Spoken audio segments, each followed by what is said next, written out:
시대의 소망 제53장 갈릴리로부터의 마지막 여행. 봉사의 마지막이 가까워짐에 따라 그리스도의 일하시는 방법에 변화가 생겼다. 그분께서는 지금까지 흥분을 일으키거나 세상에 널리 알려지는 것을 피하려고 노력하셨다.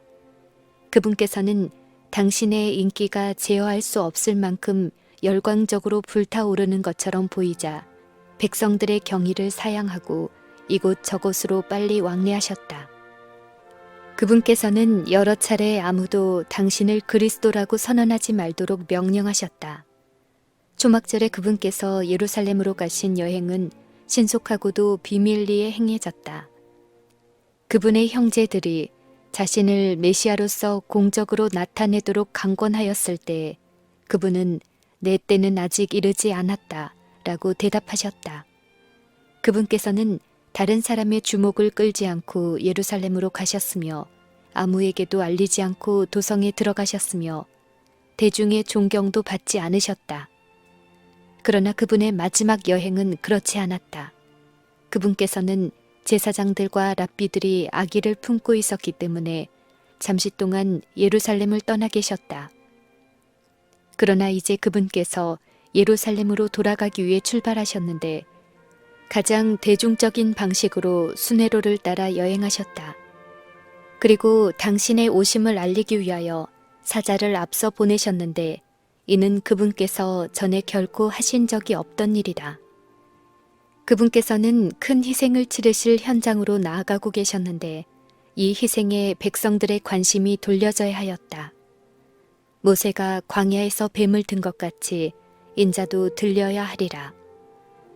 모든 이스라엘 백성들의 눈이 그들을 치료하기 위하여 세워진 상징물인 높이 들린 뱀을 쳐다보아야 되었던 것처럼 모든 사람의 눈은 잃어버린 세계에 구원을 가져다 준 희생 제물인 그리스도에게 이끌려야 한다.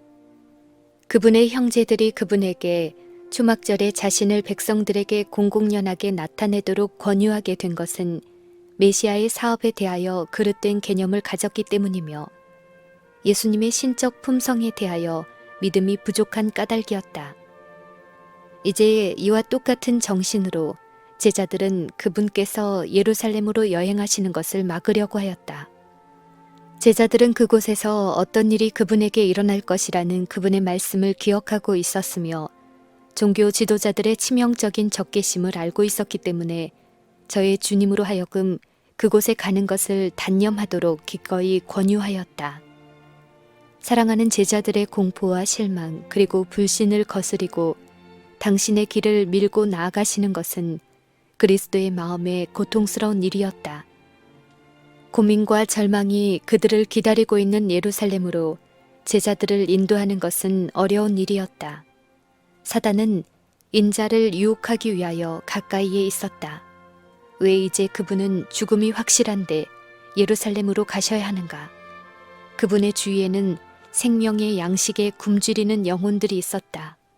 사방에는 고통하는 자들이 그분의 치유의 말씀을 기다리고 있었다. 그분의 은혜의 복음으로 말미암아 이루어질 사업은 이제 막 시작된 것이나 다름없었다. 그리고 예수님은 청춘의 활력이 넘치고 있었다. 왜 은혜의 말씀과 병 고치는 능력을 가지고 세계의 넓은 분야로 나아가지 않는가? 왜 어두움과 슬픔에 쌓인 무수한 사람들에게 광명과 즐거움을 주는 기쁨을 맛보지 않는가? 어찌하여 믿음이 아주 약하고 이해력이 매우 둔하고 행동하는데 그처럼 느린 제자들에게 추수를 맡기는가? 겨우 요람기에 있는 사업을 그대로 두고 왜 죽음에 직면하려고 하는가? 광야에서 유혹하던 원수는 지금 무섭고도 교활한 유혹으로 그리스도를 맹렬히 공격하였다. 만약 예수께서 한순간이라도 굴복하고 자신을 구원하기 위하여 가장 사소한 점에 있어서라도 행로를 변경하셨더라면 사단의 세력은 승리하였을 것이며 세상은 잃어버림을 당했을 것이다. 그러나 예수께서는 예루살렘을 향하여 올라가기로 굳게 결심하셨다. 그분의 생애의 유일한 법은 아버지의 뜻이었다. 그분께서는 소년 시절에 성전에 올라가셨을 때 마리아에게 내가 내 아버지 집에 있어야 될 줄을 알지 못하셨나이까? 라고 말씀하셨다. 가나에서 마리아가 그분께 이적의 능력을 나타내기를 원하셨을 때 그분은 내 때가 아직 이르지 못하였나이다 라고 대답하셨다. 그분의 형제들이 그분에게 절기에 참석하도록 권유했을 때에도 그분께서는 같은 말씀으로 대답하셨다. 그러나 하나님의 크신 계획 가운데 사람들의 죄를 위하여 그분 자신을 희생 제물로 바쳐야 할 시간은 정해져 있었으며 그 시간은 곧 올 것이었다. 그분께서는 실패하지도 머뭇거리지도 않으셨다. 그분의 발걸음은 원수들이 당신의 목숨을 빼앗으려고 오랫동안 음모하고 있는 예루살렘으로 향하셨다. 이제 그분께서는 생명을 버리실 것이다. 그분께서는 박해와 거절과 정죄와 죽음으로 나아가기로 굳게 결심하였다. 그리고 그분께서 사자들을 앞서 보내심에 저희가 가서 예수를 위하여 예비하려고 사마리아의 한 촌으로 들어갔다. 그러나 그분께서 예루살렘을 향하여 가시고 있었으므로 백성들은 그분을 받아들이지 않았다. 그들은 이것이 그리스도께서 그들이 극히 증오하고 있는 유대인들을 더 좋아하시는 것을 보여주는 것이라고 해석하였다. 만약 그분께서 그리심산의 성전과 예배를 회복하기 위하여 오셨더라면 그들은 그분을 즐겁게 영접하였을 것이다. 그러나 예수께서는 예루살렘으로 가시고 있었으므로 예수를 환대하지 않았다. 그들은 하늘에서 주신 가장 큰 선물을 문간에서 쫓아내고 있다는 것을 거의 깨닫지 못하였다. 예수께서는 당신을 영접하도록 사람들을 초청하셨으며 당신이 그들에게 가까이 나아가 가장 풍성한 축복을 베풀 수 있도록 그들에게 도움을 요청하셨다. 그분께서는 당신에게 베풀어진 모든 후의에 대하여 더 귀중한 은혜로 보답하셨다. 그러나 사마리아 사람들은 그들이 지닌 편견과 고집 때문에 모든 축복을 잃어버렸다. 그리스도의 사자로서 그곳에 간 야고보와 요한은 저희 주님을 멸시하는 것을 보자 몹시 분노하였다. 제자들은 예수께서 친히 사마리아 사람들을 찾아가서 그들을 영화롭게 하셨는데도 불구하고 사마리아인들이 그처럼 그분을 무례하게 취급하자 분노로 가득 찼다. 제자들은 얼마 전에 변화산에서 그분과 같이 있었는데 그때 하나님께서는 그분을 영화롭게 하셨으며 모세와 엘리야도 그분을 존경하는 것을 보았다. 제자들은 사마리아인들이 행한 불명예스러운 일에 대하여 현저한 형벌을 내리지 않고는 지나갈 수 없다고 생각하였다. 제자들은 그리스도께 나와 그들이 그분에게 하룻밤을 유숙하는 것까지도 거절하였다는 백성들의 말을 그분께 보고하였다. 그들은 백성들이 예수께 무서운 과오를 범했다고 생각했으며 엘리야가 거짓 선지자들을 죽인 갈멜산을 멀리 바라보며 우리가 불을 명하여 하늘로 쫓아내려 저희를 멸하라 하기를 원하시나이까? 라고 말하였다. 그들은 저희의 말을 듣고 슬픔에 잠기시는 예수님을 보고 놀랐으며 그리고 더욱 놀란 것은 그분의 다음과 같은 책망의 말씀이 저희 귀에 들렸기 때문이다. 가라사대 너희는 무슨 정신으로 말하는지 모르는구나. 인자는 사람의 생명을 멸하러 온 것이 아니요 구하러 왔노라. 그런 후 그분은 다른 촌으로 가셨다. 당신을 받아들이도록 사람들에게 강요하는 것은 그리스도의 사명과 아무런 관계가 없다. 양심을 강요하는 것은 사단과 그의 정신으로 움직이는 사람들이 하는 일이다. 의를 위하여 열렬히 일한다는 핑계 아래 악한 천사들과 동맹한 사람들은 저희 동료들을 저들의 종교적 이념으로 개종시키기 위하여 그들에게 고통을 가져다 준다. 그러나 그리스도께서는 언제나 자비심을 보여주신다. 곧 사랑을 나타내심으로 영혼을 얻으려고 노력하신다. 그분께서는 영혼 속에 어떤 경쟁자도 허락하지 않으며 부분적인 봉사도 받지 않으신다. 다만 그분은 사랑의 강권으로 말미암아 마음에서 우러나오는 복종, 즉 자발적인 봉사를 원하신다. 우리의 사업을 옳게 평가하지 않거나 우리의 이상에 반대되게 행동하는 사람들을 해치고 멸하려는 경향보다 우리가 사단의 정신을 소유하고 있다는 더 결정적인 증거는 있을 수 없다. 육체와 심령과 정신을 지닌 각 사람은 다 하나님의 소유이다. 그리스도께서는 만민을 구속하기 위하여 죽으셨다.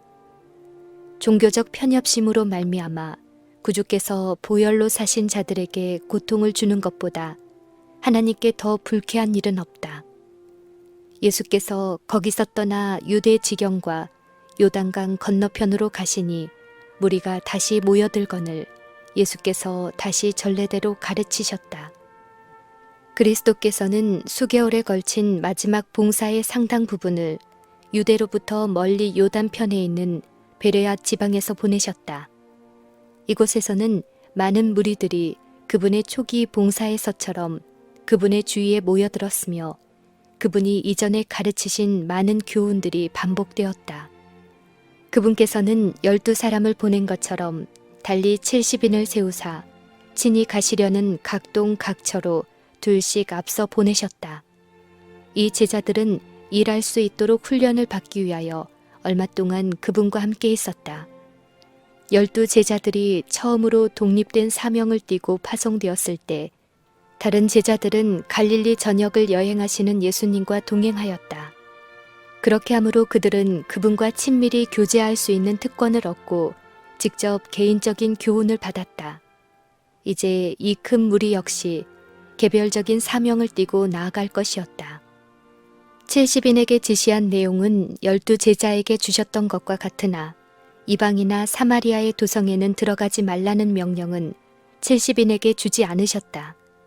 그리스도께서는 방금 사마리아인에게 거절을 당하셨지만 사마리아인에 대한 사랑은 변함이 없었다. 70인들이 그분의 이름으로 나아갔을 때에 그들은 먼저 사마리아의 도시를 방문하였다. 구주께서 친히 사마리아를 방문하신 일과 후에 선한 사마리아인을 칭찬하신 일, 그리고 병고침을 받은 10사람 중에서 유독 감사에 넘치는 사마리아인 문둥병자만이 그리스도에게 돌아와 감사를 드린 일 등은 제자들에게 아주 의미 깊은 일이었다. 이 교훈은 제자들의 마음 깊이 스며들었다. 그분께서 승천하기 바로 전에 제자들에게 당신의 사명을 위임하실 때 예수께서는 예루살렘과 유대와 더불어 사마리아는 제자들이 첫째로 복음을 전해야 할 곳이라고 말씀하셨다. 그분의 가르침은 그들로 하여금 이 사명을 성취시키도록 준비시켰다. 제자들은 주님의 이름으로 사마리아에 갔을 때 백성들이 기쁨으로 영접하는 것을 보았다. 사마리아인들은 그리스도께서 칭찬하신 말씀과 그분이 저희 나라 사람들에게 자비를 베푸신 사실을 알고 있었다. 사마리아인들은 그분을 거칠게 대하였음에도 불구하고 오직 저들에 대한 사랑으로 충만하심을 보고 마음이 끌렸다. 그분께서 승천하신 후에 사마리아인들은 구주의 사신들을 환영했으며 제자들은 한때 저희의 가장 큰 원수였던 사람들 가운데서 귀중한 수확을 거두었다. 상한 갈대를 꺾지 아니하며 꺼져가는 등불을 끄지 아니하고 진리로 공의를 베풀 것이며 또한 이방인들이 그 이름을 바라리라 함을 이루려 하심이니라. 70인을 보내실 때 예수께서는 12제자에게 명하신 것처럼 환영받지 못하는 곳에 머물려고 애쓰지 말라고 하셨다. 어느 동네에 들어가거든 너희를 영접지 아니하거든 그 거리로 나와서 말하되 너희 동네에서 우리 발에 묻은 먼지도 너희에게 떨어 버리노라. 그러나 하나님의 나라가 가까이 온 줄을 알라 하라 라고 예수께서 말씀하셨다. 제자들이 이렇게 하는 것은 울분이 그 동기가 되거나 자존심이 상했기 때문이 아니라 주님의 기별이나 그분의 사신들을 거절하는 것이 얼마나 무서운 일인가를 보여주기 위하여 행할 것이었다. 주님의 종들을 거절하는 것은 그리스도 자신을 거절하는 것이다. 예수께서 다시 그날의 소돔이 그 동네보다 견디기 쉬우리라고 말씀하셨다. 그때 그분은 그처럼 많은 봉사의 시간을 보냈던 갈릴리 마을들을 회상하셨다. 마음 깊이 슬퍼하는 어조로 그분께서는 큰 소리로 말씀하셨다. 화 있을진저 고라시나, 화 있을진저 벳세다야. 너희에게 행한 모든 권능을 두로와 시돈에 행하였더면 저희가 벌써 베옷을 입고 제에 앉아 회개하였으리라. 심판 때에 두로와 시돈이 너희보다 견디기 쉬우리라. 가버나움아, 네가 하늘에까지 높아지겠느냐? 음부에까지 낮아지리라. 갈릴리 바다 근방에 있는 분주한 마을들에 하늘의 가장 귀중한 축복들이 값없이 제공되었다. 생명의 왕께서 날마다 그들 가운데 출입하셨다. 선지자와 왕들이 그토록 보기를 원했던 하나님의 영광이 구세주의 발 아래 모인 회중에게 비추었다. 그러나 그들은 하늘의 선물을 거절하였다. 매우 신중한 체하면서 랍비들은 이 새로운 선생이 가르치는 새 교리를 받아들이지 말도록 백성들에게 경고하였다. 그 까닭은 그분의 이론과 행습들이 조상들의 가르침에 어긋났기 때문이다. 백성들은 스스로 하나님의 말씀을 깨달으려고 노력하는 대신에 제사장들과 바리새인들이 가르치는 것을 믿었다.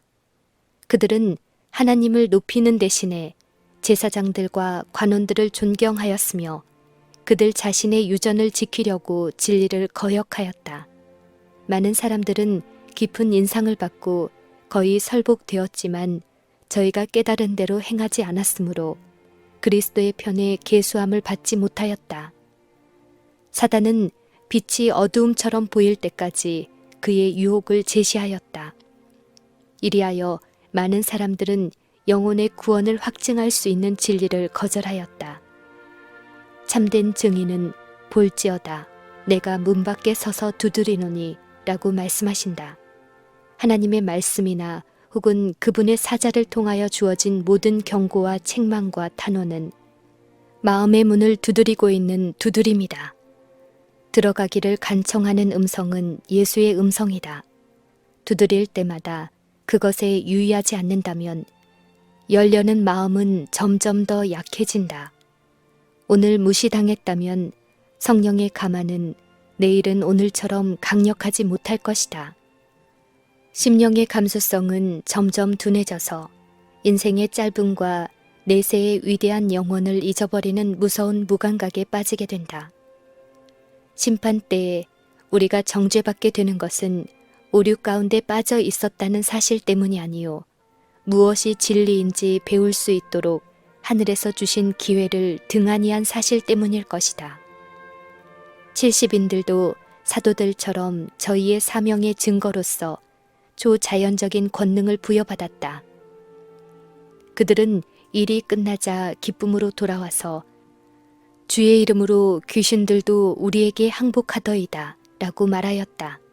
예수께서는 사단이 하늘로서 번개같이 떨어지는 것을 내가 보았노라 라고 대답하셨다.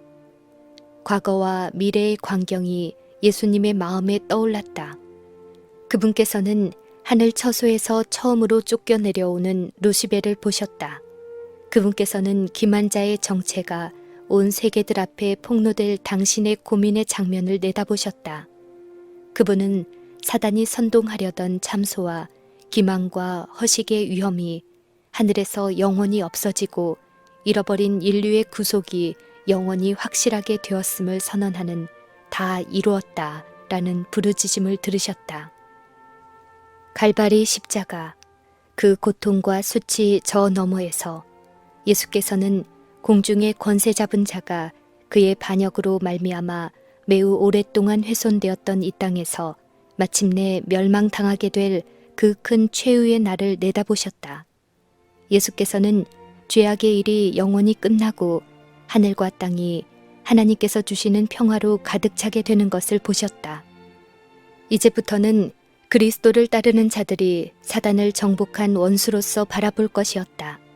십자가 위에서 예수께서는 그들을 위하여 승리를 얻으실 것이었는데 그분은 이 승리를 그들이 그들 자신의 것으로 받아들이기를 원하셨다. 예수께서는 내가 너희에게 뱀과 전갈을 밟으며 원수의 모든 능력을 제어할 권세를 주었으니 너희를 해할 자가 결단코 없으리라 라고 말씀하셨다. 전능하신 성령의 권능은 죄를 참회하는 모든 영혼의 방패이다.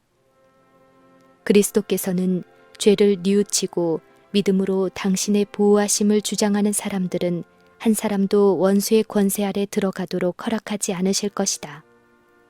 구주께서는 시험을 받아 연단된 당신의 자녀들 곁에 계신다. 실패와 손실과 불가능과 패배 같은 것들은 예수와 같이 있을 수 없다. 우리는 우리에게 능력 주시는 그분을 통하여 모든 일을 할 수 있다. 유혹과 시련이 닥쳐올 때에 모든 어려움을 바로잡으려고 기다리지 말고 그대를 도와주시는 예수님을 바라보라.